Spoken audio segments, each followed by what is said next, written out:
Hai, Assalamualaikum. Nama saya Faz, ejen hartanah berdaftar. Saya berpengalaman daripada tahun 2015 yang menguruskan banyak transaksi berkaitan hartanah, jual, beli dan sewa. Hari ini saya ingin berkongsikan panduan lengkap pengeluaran KWSP untuk pembelian rumah pertama. Sebelum saya kongsikan cerita tersebut, mari kita fahami apa itu KWSP. KWSP adalah kumpulan wang simpanan pekerja, di mana gaji pekerja dibuat pemotongan dan gaji majikan dibuat pemotongan dimasukkan ke dalam KWSP. Di dalam KWSP terdapat dua akaun, iaitu akaun 1 dan akaun 2. Di mana akaun 1 ini adalah 70% adalah untuk kegunaan waktu bersara, mana kita hanya boleh buat pengeluaran pada umur 55 tahun sahaja. Akaun 2 30%, di mana kita boleh menggunakan wang tersebut untuk kegunaan tiga perkara ini. Yang pertama adalah pembiayaan perumahan. Yang kedua adalah pendidikan. Pendidikan maksudnya pendidikan untuk kita ataupun pendidikan untuk anak-anak kita. Yang ketiga adalah perubatan. Jadi tiga perkara ini boleh digunakan sekiranya kita tidak mencukupi duit pembiayaan tersebut. Jadi kita boleh keluarkan duit daripada akaun 2. Sila tonton video saya ini sehingga hujung video. Saya akan beritahu tempoh berapa lamakah kita boleh keluarkan duit KWSP kita. Siapakah yang boleh memohon untuk pengeluaran ini? Terdapat syarat-syarat yang telah ditetapkan oleh KWSP. Pertama, warga negara Malaysia. Kedua, umur di bawah 55 tahun. Ketiga, sekurang-kurangnya baki di dalam akaun 2 ada RM500 minimum. Keempat, untuk pembelian rumah, untuk pembiayaan pendidikan atau untuk pembiayaan perubatan. Kelima, sekiranya pembiayaan pembelian rumah, pembiayaan perumahan haruslah diberi dari peminjam yang dibenarkan. Keenam, tidak pernah membuat pengeluaran untuk pembelian perumahan. Apa yang anda boleh keluarkan daripada duit KWSP ini sekiranya untuk pembelian rumah?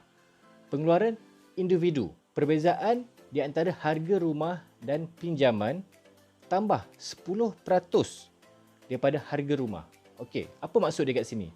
Okey, maksudnya contoh kita beli rumah harga RM300,000. Kita dapat pinjaman 90%. Jadi ada perbezaan 10%. Jadi KWSP memberi kebenaran kita keluarkan 10% tambah 10% lagi daripada harga jualan. Okey, itu maksudnya perbezaan di antara harga rumah dan tambah 10% daripada harga rumah atau semua akaun 2 yang ada. Mana satunya lebih rendah? Syarat minimum mesti ada RM500 baki di akaun 2. Okey, contoh yang saya boleh bagi tadi. Okey, kita keluarkan 10% tambah 10%. Okey, rumah yang kita beli tadi RM300,000. Jadi 10% adalah RM30,000. Tambah lagi 10%, RM30,000. Jumlah di situ adalah RM60,000. Jadi apa maksud kat sini? Sekiranya contoh duit kita ada RM50,000 sahaja. Jadi kita boleh keluarkan semua duit RM50,000 di akaun 2 dengan syarat kena ada RM500 minimum di dalam akaun 2. Okey, faham RM500 minimum di dalam akaun 2.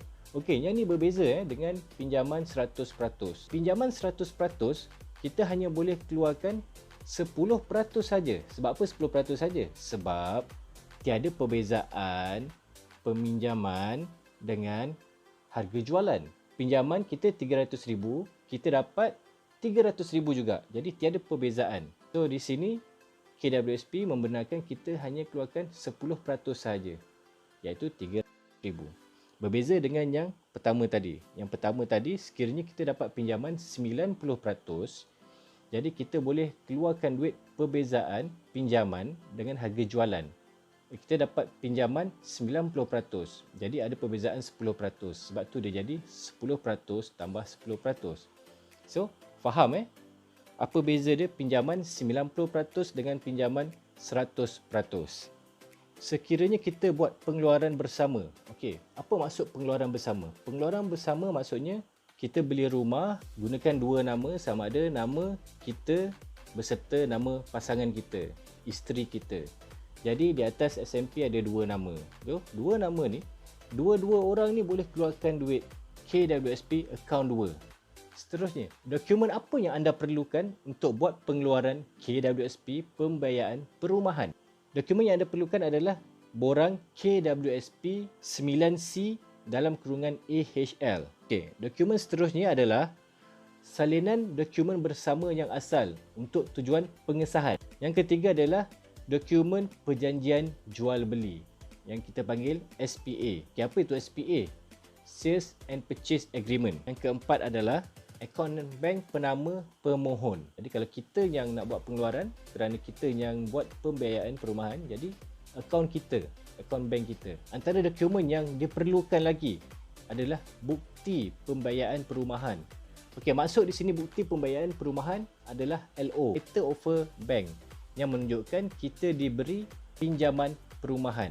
Sekiranya kita buat permohonan bersama, KWSP juga memerlukan pengesahan pertalian perhubungan. Sekiranya kita dah berkahwin, suami isteri, jadi mereka akan minta CJ kahwin kita. Itu antara senarai-senarai dokumen yang diperlukan. Seperti yang saya janji tadi di permulaan video, tempoh berapa lama kita boleh keluarkan. Tempoh tersebut adalah 3 tahun daripada tarikh SPA.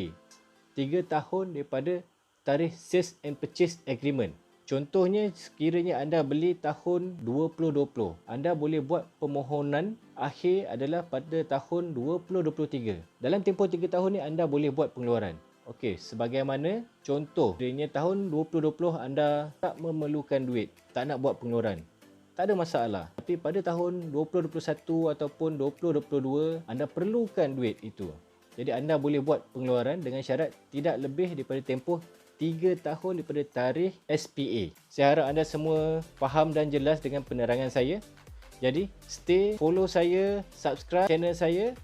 Pada next video, saya akan share, saya akan cerita bagaimana cara kita nak kira kelayakan pinjaman kita. Bagaimana kita nak kira adakah kita ni layak untuk membeli rumah dengan tangga gaji kita dan komitmen yang sedia ada.